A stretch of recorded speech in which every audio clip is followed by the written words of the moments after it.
Hai M-Traders, selamat datang di segmen Fundamental. Kali ini bersama saya, Coach Tasya. Di video kali ini kita akan membahas tentang saham perbankan. Kira-kira gimana sih cara analisisnya, prospeknya, maupun kenapa sih saham perbankan itu sering banget jadi favorit buat para retails maupun para big fund. Tonton video ini sampai habis ya. Mau dapat bimbingan intensif belajar saham dan referensi? Bisa tanya jawab secara intensif? Yuk, daftar M-Trade sekarang di mtrade.id/WhatsApp atau klik di bawah sini ya.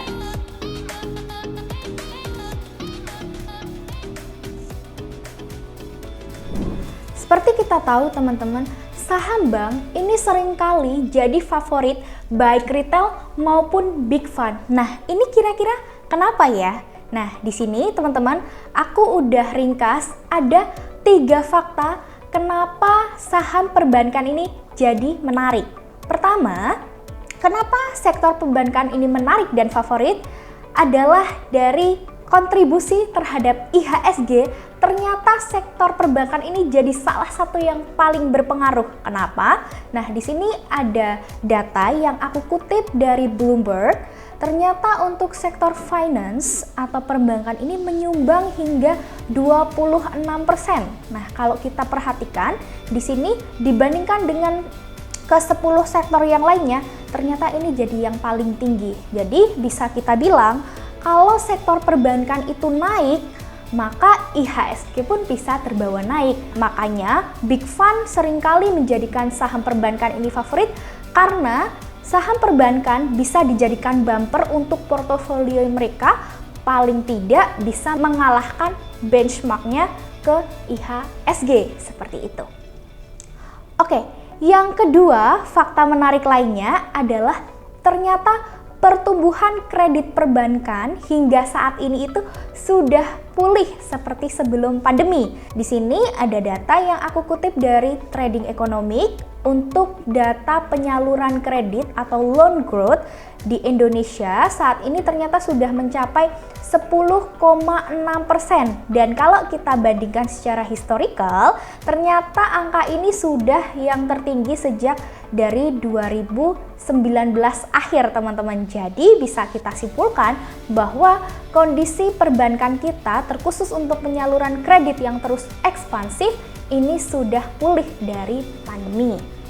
Oke, fakta ketiga yang menarik adalah sektor perbankan ini masih potensi diuntungkan ketika nanti suku bunga itu naik. Karena seperti kita tahu, di sini kita bisa lihat teman-teman, ada data inflasi saat ini dibandingkan dengan suku bunga acuan kita. Nah, inflasi kita saat ini yang terbaru itu di 4,94% secara tahunan, itu lebih tinggi dibandingkan dengan nilai suku bunga acuan kita di 3,5%. Oleh karena itu ada potensi di tahun ini BI bisa menaikkan suku bunga. Nah, kenapa perbankan bisa mendapatkan keuntungan ketika suku bunga naik? Di sini ada sistematik ya dampaknya. Jadi ketika suku bunga naik, perbankan pun akan menaikkan suku bunga simpanan beserta suku bunga kreditnya. Jadi ketika suku bunga kredit naik, mereka tentu saja akan mendapatkan keuntungan karena perbankan ini banyak mendapatkan keuntungannya dari pendapatan bunga, seperti itu. Yang kedua, teman-teman, kita kan tadi sudah tahu ya bahwa bank ini menjadi salah satu sektor yang cukup favorit bagi retail maupun bagi big fund. Nah, kita juga harus ketahui dong gimana cara analisisnya. Nah, yang pertama, dalam kita menganalisis tentu kita harus tahu dulu gimana sih model bisnis dari perbankan. Gimana cara perbankan ini bisa make money atau mendapatkan keuntungannya. Nah, kita ketahui dulu untuk model bisnis. Jadi, di sini ada suatu gambar. Nah, teman-teman, kurang lebih seperti ini. Perbankan itu mereka akan menghimpun dana dari masyarakat. Nah, dananya ini bisa berbentuk tabungan ataupun deposito. Nah, ketika satu perbankan itu sudah mengumpulkan deposito dan tabungan dari masyarakat, maka mereka memiliki wewenang untuk menyalurkan dana tersebut ke masyarakat yang membutuhkan dana. Jadi, di sini perbankan punya dua fungsi ya. sebagai penghimpun dana dan juga penyalur dana atau kredit gitu ya. Nah, keuntungannya dari mana? Di sini kita perlu ketahui kalau perbankan itu kan tadi bisa menghimpun dana dan menyalurkan kredit. Maka perusahaan ini atau bank ya, mereka bisa mengenakan suku bunga kredit untuk penyaluran kreditnya. Dan di satu sisi tapi mereka juga punya beban, namanya beban bunga, karena mereka harus mengembalikan uang yang tadinya itu dihimpun masyarakat. Jadi kenapa deposito itu juga ada bunganya, tabungan juga ada bunganya. Tapi di satu sisi bank itu mencatatkannya sebagai beban bunga. Jadi keuntungan dari perbankan yang pertama adalah dari pendapatan bunga, itu didapatkan dari bunga kredit dikurangi beban bunga simpanan ataupun dari deposito, seperti itu. Dan yang kedua, bank juga dapat keuntungan dari non bunga atau bisa kita sebut fee based income.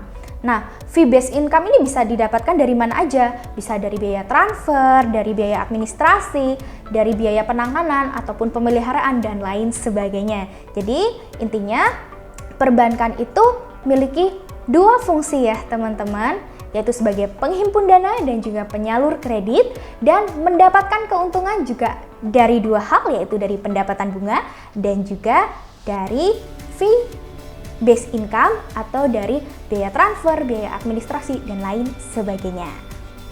Oke, selanjutnya kita akan mengetahui tentang kinerja keuangan. Dalam menganalisis, tentunya kinerja keuangan ini jadi salah satu yang paling penting, teman-teman. Nah, kita bisa pakai pendekatan EAGLE. EAGLE ini singkatan dari earning ability, lalu asset quality, growth rate, liquidity, dan juga equity. Nah, pertama dalam menganalisis earning ability, nah namanya saja earning ability atau kemampuan dalam menghasilkan keuntungan. Jadi suatu bank yang bagus pastinya harus memiliki keuntungan earning atau profitabilitas yang bagus. Nah, ini kita bisa lihat dari net interest margin dan juga ROE atau return on equity. Nah, yang pertama ini aku ada buat suatu data teman-teman dari NIM dan juga ROE yang baru saja rilis dari keempat banking big caps. Nah, di sini kalau kita perhatikan untuk nilai NIM yang paling tinggi itu ada di BBRI dengan nilai sekitar 8%-an ya. Sedangkan dari ROE itu yang paling tinggi dari BBCA, ada di level sekitar 19%-an gitu. Nah, jadi ini cukup menarik ya, bahwa kita bisa lihat untuk NIM berarti yang paling bagus dari BBRI, sedangkan dari ROE itu yang paling bagus dari BBCA. Nah, selain itu earning ability kita bisa cek dari profitabilitasnya atau laba bersih. Nah, ternyata dari keempat banking big caps itu semuanya bertumbuh secara tahunan. Nah, di sini yang paling tinggi itu dari BBRI berhasil naik 98%, kemudian diikuti BBNI yang naik 75% dan BMRI 61%, kemudian yang terakhir baru BBCA 24% gitu. Nah, kemudian yang kedua kita melihat dari asset quality. Nah, asset quality ini sangat penting ya, karena tadi dari penjelasan sebelumnya kita tahu bahwa perbankan itu kan fungsinya sebagai penghimpun dana dan juga sebagai penyalur kredit. Maka karena sifatnya ini yang sebagai penyalur kredit, mereka harus memiliki kualitas aset yang bagus agar mereka bisa memenuhi kewajibannya. Nah, di sini aset quality bisa kita lihat dari non-performing loan atau NPL. NPL ini semakin kecil semakin bagus, atau bisa juga kita lihat dari rata-rata industri. Nah, di sini udah aku kumpulin data dari NPL untuk keempat perbankan besar. Nah, sedangkan di rata-rata industri itu di 3%. Nah, jadi bisa kita simpulkan bahwa NPL yang bagus itu di bawah dari 3%. Nah, di sini ada dua emiten yang memenuhi syarat sebagai NPL yang cukup bagus, yaitu BBCA dan BMRI karena nilainya di bawah 3%. Oke. Yang ketiga, kita melihat dari growth rate. Nah, growth rate ini adalah tingkat pertumbuhan gitu ya. Nah, karena kita tahu kan perbankan itu sebagai penghimpun dana dan juga penyalur kredit, maka kita bisa lihat growth rate itu dari dua hal, yaitu dari penghimpun dana, itu dari sisi dana pihak ketiga, karena tabungan dan juga deposito yang dikumpulkan perbankan itu dicatat sebagai dana pihak ketiga atau DPK di perbankan, seperti itu. Semakin banyak DPK tentunya ini akan semakin bagus ya, karena dana kelolaan bank yang bisa mereka gunakan untuk kredit itu akan semakin banyak. Nah, yang kedua adalah dari penyaluran kreditnya. Nah, kita bisa lihat dari loan growth ya. Semakin tinggi tingkat loan growth ini juga semakin bagus karena menunjukkan perbankan itu semakin ekspansif dalam menyalurkan kredit. Nah, di sini ada dua hal yang aku rangkum dari loan growth dan juga dari DPK growth ya. Nah, di sini kalau kita perlihatkan dari data ini, untuk loan growth ini tertinggi dari BBCA mencapai 13%, kemudian dari DPK growth juga dari BBCA. Berarti untuk growth rate yang paling bagus dari keempat perbankan ini adalah Bank BCA. Oke, kemudian karena tadi kita sudah membahas DPK, tidak lengkap rasanya kalau tidak membahas current account, saving account gitu ya. Nah, karena tadi sifat perusahaan itu kan sebagai penghimpun dana, maka mereka juga punya kewajiban untuk mengembalikan dananya beserta dengan bunga. Nah, bunga ini karena dicatatkan sebagai beban bunga, bank memiliki kewajiban untuk membayarkan bunganya dan biasanya dicatatkan sebagai biaya dana murah. Nah, biaya dana murah ini dicatatkan sebagai current account, saving account atau kasa. Nah, ini sudah aku rangkum untuk datanya yang paling terbaru. Itu bisa kita lihat di sini yang tertinggi di Bank BCA mencapai 80-an%. Nah, nilai kasa yang bagus adalah semakin tinggi itu semakin bagus. Karena dengan biaya dana yang semakin murah, maka operasional perbankan itu akan semakin efektif. Nah, bisa kita bilang di sini berarti biaya dana yang paling murah dengan operasional bisnis yang efisien adalah BBCA dilihat dari kasanya. Oke, kemudian yang keempat kita melihat dari liquidity. Nah, liquidity ini juga sangat penting ya kita perhatikan. Kalau di perbankan, liquidity ini kita bisa lihat dari loan to deposit ratio atau LDR. Nah, ini juga udah aku rangkum datanya yang terbaru ya teman-teman. Nah, loan to deposit ratio itu menurut BI ada standarnya yaitu dari 72% hingga 92%. Nah, kalau kita perhatikan di sini yang memenuhi syarat selain BPCA berarti ya ada BBRI, BMRI dan juga BBNI gitu. Berarti liquidity yang paling bagus itu dari ketiga emiten ini. Oke, kemudian terakhir adalah melihat equity. Equity itu adalah struktur permodalan gitu ya. Jadi ketika modal suatu bank itu semakin tinggi, itu artinya semakin bagus. Nah, untuk melihat struktur permodalan dalam suatu bank, kita melihat dengan rasio CAR atau capital adequacy ratio. Nah, di sini juga udah aku kumpulkan untuk data-datanya yang paling terbaru.